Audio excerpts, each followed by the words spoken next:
Thailand മധുരം സ്വന്തം വീട്ടുമുറ്റത്ത് വിളയിച്ച് ശ്രദ്ധേയനാകുകയാണ് കോഴിക്കോട് കാരശ്ശേരി സ്വദേശി അബ്ദു പോയിൽ. കൈകൊണ്ട് തന്നെ പൊളിച്ചു കഴിക്കാവുന്ന അപൂർവ ഇനം നങ്കാഡക് ചക്കയാണ് ഈ കർഷകൻ വിളയിച്ചത്.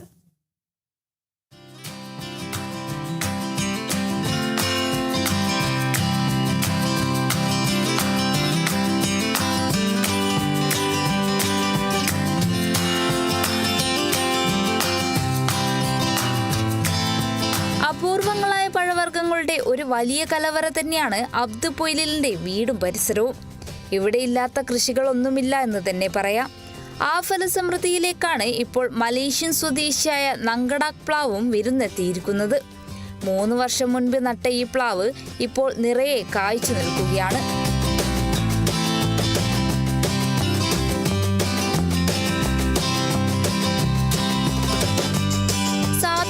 നമ്മുടെ നാട്ടിലെ ചക്കയൊക്കെ വെട്ടണമെങ്കിൽ കത്തി വേണം, കയ്യിൽ എണ്ണയും പുരട്ടണം.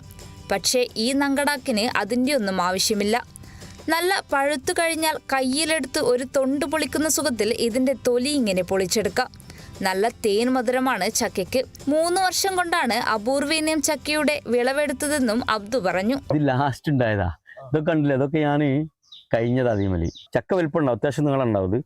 ഓവർ ചുള ഉണ്ടാവില്ല, ഉള്ളില് ഉള്ള ചുള നല്ല മധുരമായിരിക്കും നങ്കാഡക്. പക്ഷെ മഴക്കാലത്താണല്ലോ ഇപ്പം ഈ ചക്കൊക്കെ ഫുള്ള് വെള്ളം കയറിയിട്ട് പ്രശ്നങ്ങൾ, അതിന് അങ്ങനത്തെ പ്രശ്നങ്ങളൊന്നുമില്ല.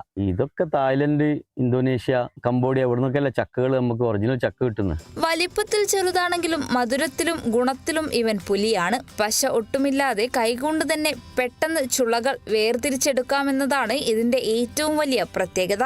അതുകൊണ്ട് തന്നെ കുട്ടികൾക്കും മുതിർന്നവർക്കും ഒരുപോലെ പ്രിയങ്കരമായി മാറുകയാണ് ഈ വിദേശി ചക്ക. മാവിലും പ്ലാവിലും മാത്രമല്ല, മണ്ണറിഞ്ഞ് സ്നേഹത്തോടെ പരിചരിച്ചാൽ ഏത് വിദേശ പഴവും നമ്മുടെ മലയോര മണ്ണിൽ പൊന്നു വിളയിക്കുമെന്ന് തെളിയിച്ചിരിക്കുകയാണ് അബ്ദു പൊയിലിൽ എന്നീ മാതൃകാ കർഷകൻ. Kerala vision news, Kozhikode.